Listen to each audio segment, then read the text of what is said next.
welcome back to Cinema B-Side. It's me, Todd. Today we're headed to another FYC event. And this one is for the Amazon cartoon series, which they call the Saturday morning cartoons. They have The Boys Presents Diabolical, Fairfax, and The Legend of Vox Machina. And then after, we're going to actually go down Fairfax, and we'll try to match up some of the fake cartoon versions of the stores they have to the real ones. So are you ready? Let's go.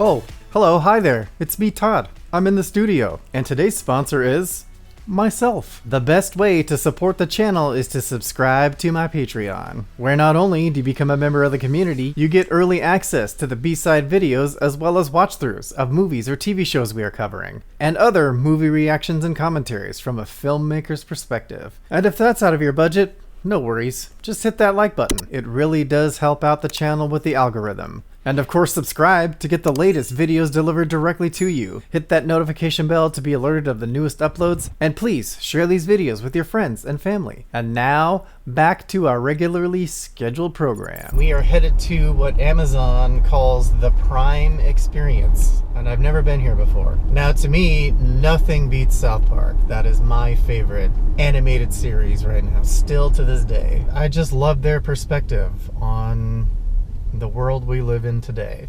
We are headed through the heart of Beverly Hills at the moment. So like I said, I've never been to this building before. On the maps, it looks like it's a big mansion, so who knows what we're in store for today. I'm at the 5-way stop area. Does anyone know what movie this was in? Oh my god, it's exactly what happens.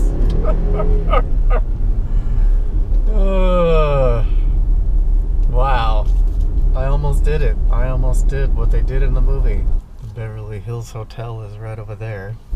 I have to tell you my funny story of the Beverly Hills Hotel. So one of the first things I ever worked on was filmed there at the Beverly Hills Hotel when I first moved to LA. I was driving my friend's Echo, and I'm coming up to where the valet area is.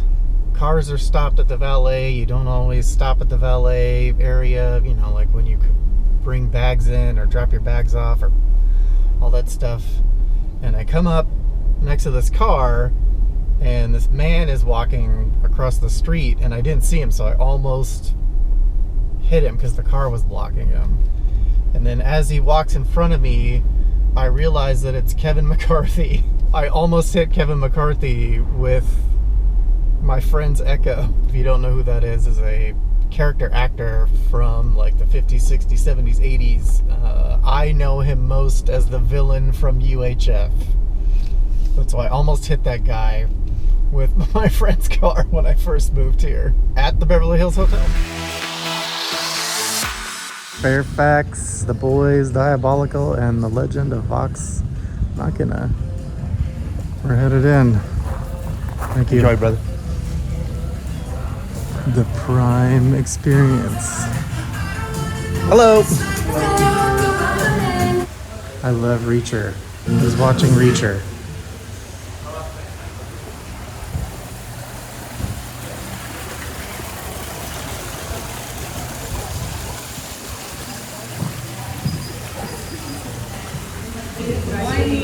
Hello.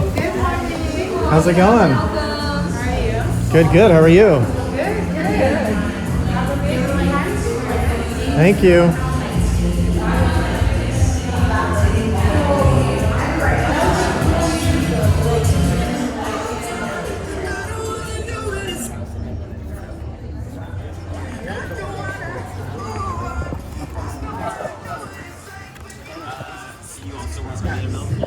Check this out, guys. Look at this mansion. I just didn't have any energy. I told Debbie she should go. She wouldn't do it. 10:30, one could do that. All right, yeah, just so that. Oh, You guys have time. You guys have time. okay, and I got the doctor. You could come get your tarot Come get your tarot readings done here at the Prime Experience. Look at this place. It's freaking... they have their own lake in the backyard. Alright, where are we gonna go? They have a beverage cart, a piano bar, this British Scandal Studio, the parlor for sweets. Oh, the Outer Range. That's another Prime show that I'm gonna go to. Look at all these shows they're submitting for Emmys. Look at all of that.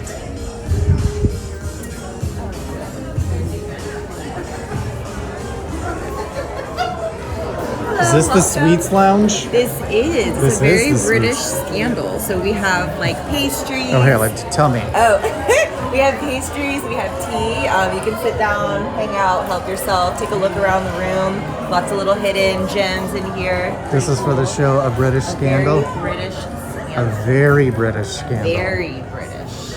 So who's watching this show? A very British scandal. I don't know much about it.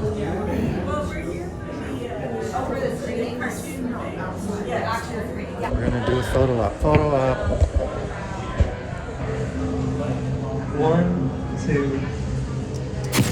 We got about 20 minutes before we start screening some of the cartoons. So I'm gonna head down to this gazebo down on the pond. Check that out.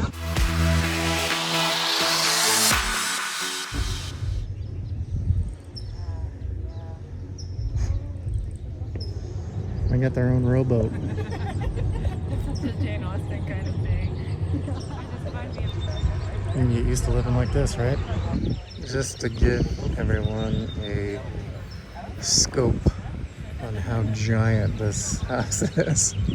So this is the main house. And then they have their own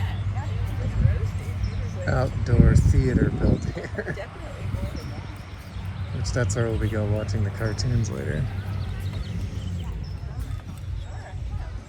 We are all headed in to the Prime Experience Theater here. And we're gonna watch some cartoons. If I can grab some. Oh, we get our own popcorn and water. Alright.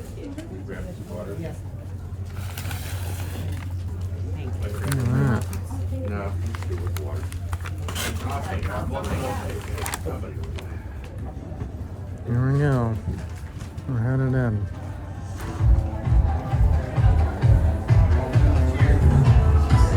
Yes, there it is. Fairfax is up first. I got a front row seat. Oh my gosh, my house is so nice, guys. Thank you for coming to my house. I mean, we had the boys already, but was Diabolical already in the works? What was the journey of bringing this animated series and then also injecting the DNA of the existing property into this new medium that we're kind of outside of what we're used to seeing with the boys? Well, it started, I was just wrapping up another series for Amazon called Invincible. Fans!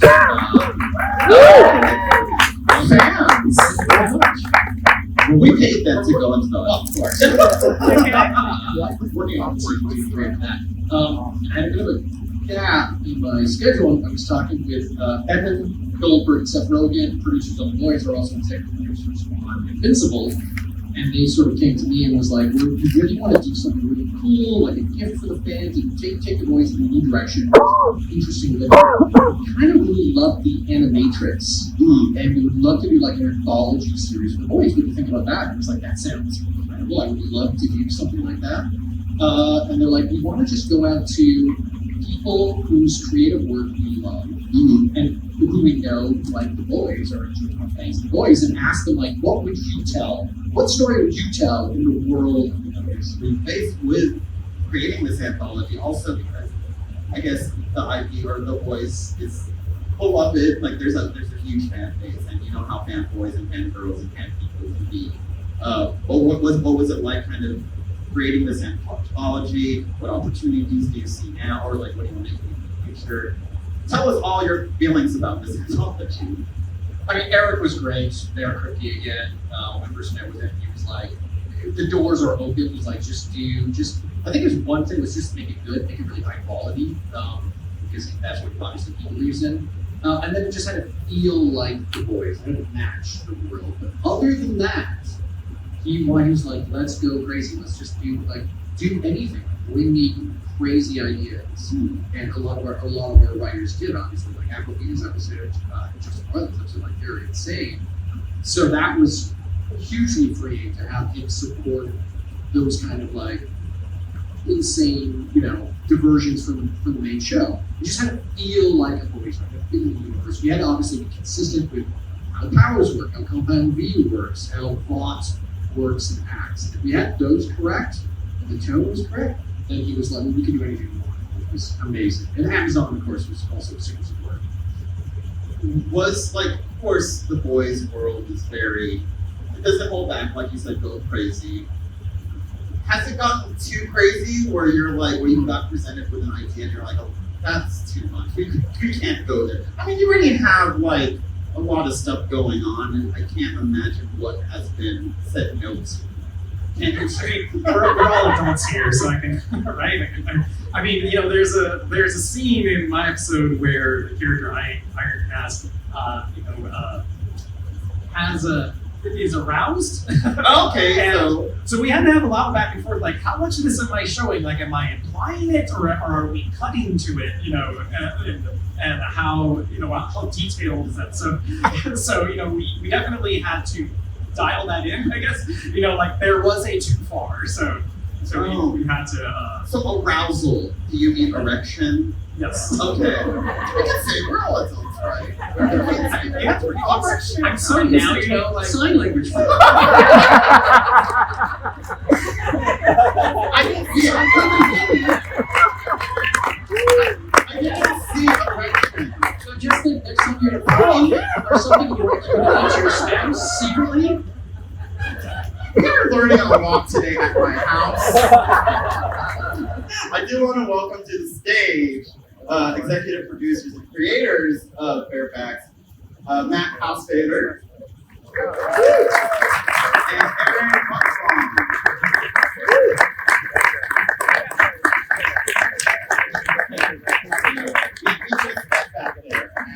We did. You pronounced it right. Thank you. Look at it's one step at a time. Yes. One step at a time. First of all, congratulations on the show. For like when I watched it, I guess I live down the street from Fairfax.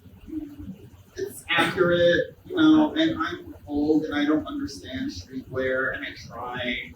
Us either. We're aged out. That's the misconceptions that people think we are cool because we made this cool show. It's like, no, we are all Dale. We're just very good at studying and watching people.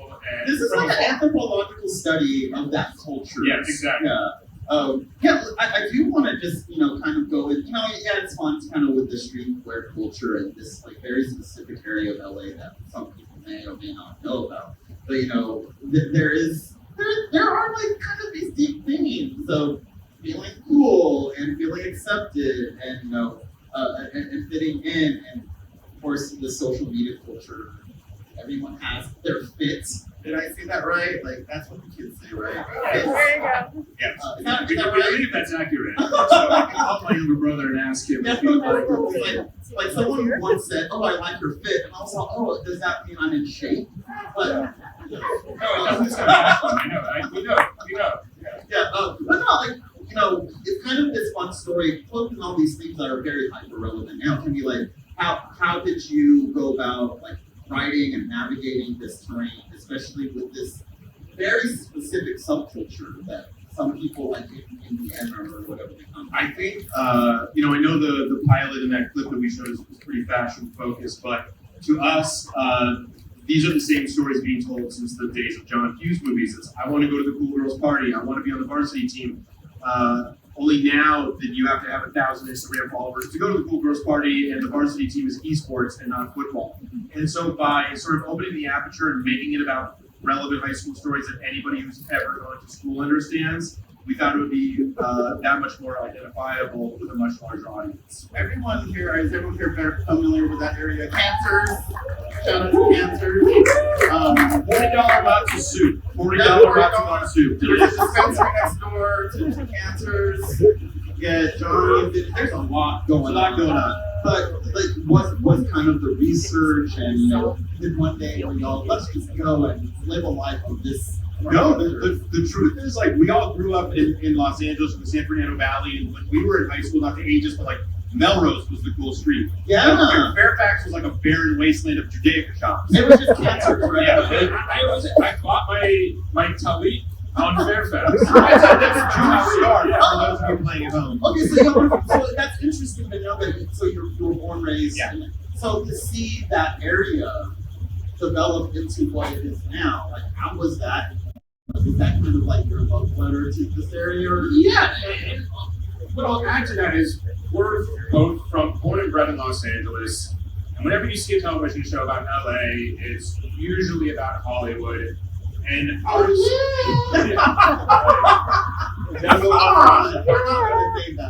that wasn't our experience growing up at all. Like anything, I don't think I was really familiar with the block of Hollywood until I was like 15 or 16. And when I went there, I was like, this is a strange block. I don't want to go to it again.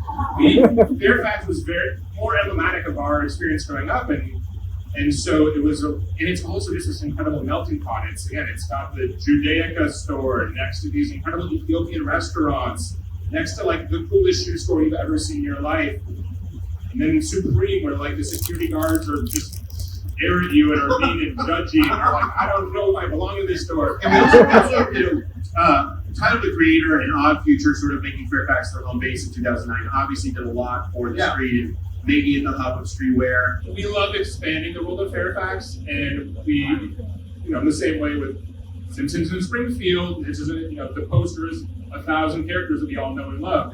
We're looking to do the same, and we just, on the writers and creator side, it's like slowly fall in love with these other peripheral characters and getting to do more with them and explore and play and just have fun, and then putting on incredible actors to play those characters. It's so much fun. I think you'll see season 2. Yeah, pretty exciting. The Fairfax Cinematic Universe. Yes, yeah. Coming to soon. Yeah. To a theater or to an Amazon. To your home. Yeah. To a Fire Stick near you. Yeah, to a Fire Stick near you. At Amazon. Matt, Aaron. Oh, thank y'all so much. Thank you guys.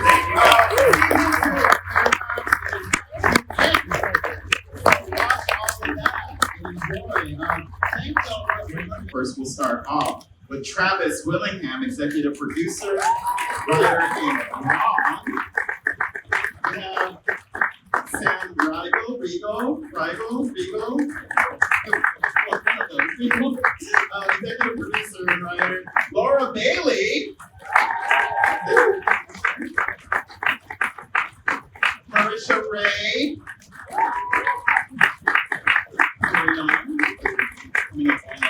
Matthew Mercer.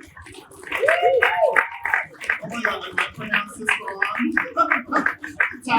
Taliesin Chaffee. I did not have time for that.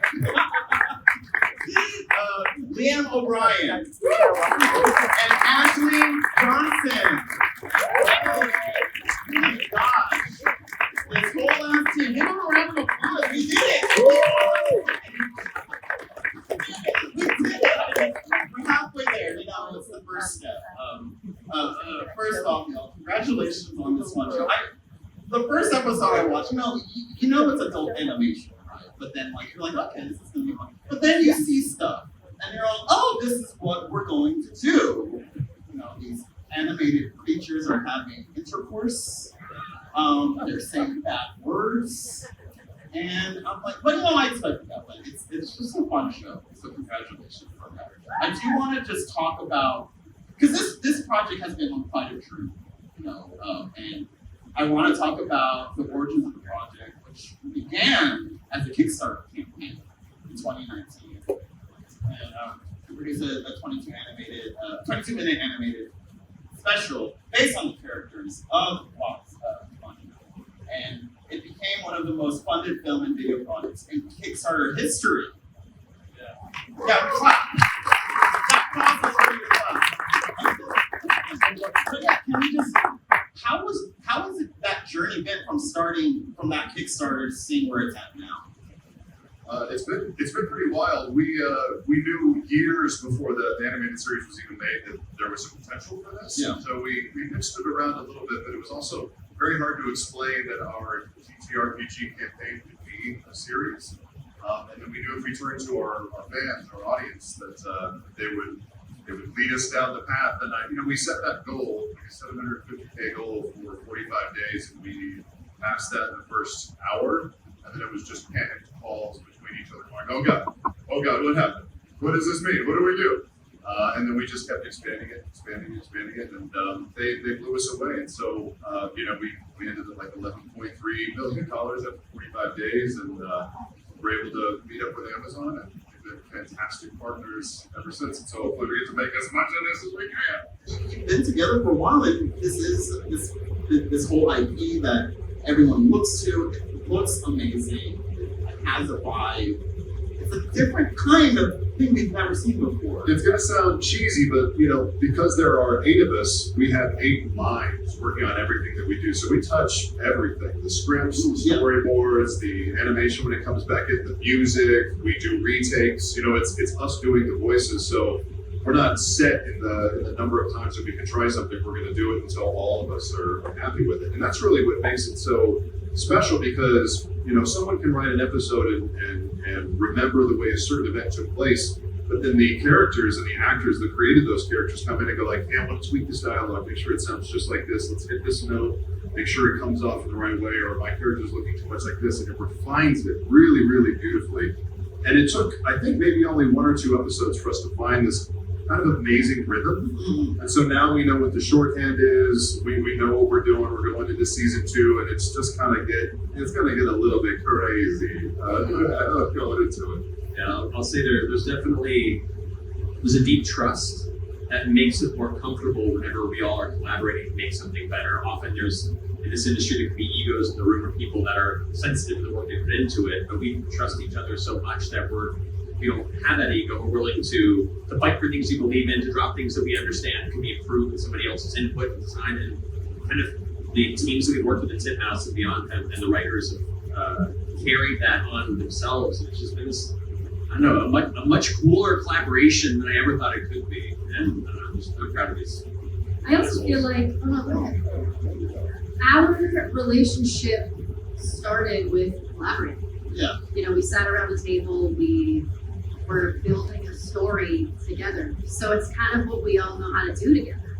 And it's pretty special that we get to do this. It's largely going to say the same thing. It's not like anything else. We're a lot like these guys in this picture. We started out as friends, went on a grand adventure, and by the end of it, our family. And that's us.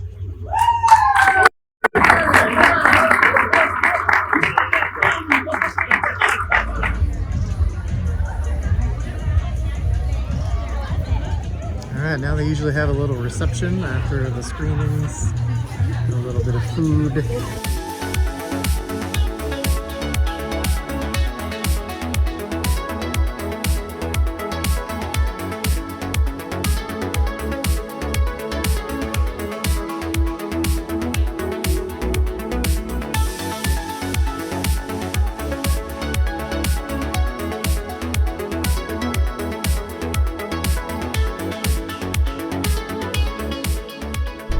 Now that the event's over, I'm gonna head down to the actual Fairfax district.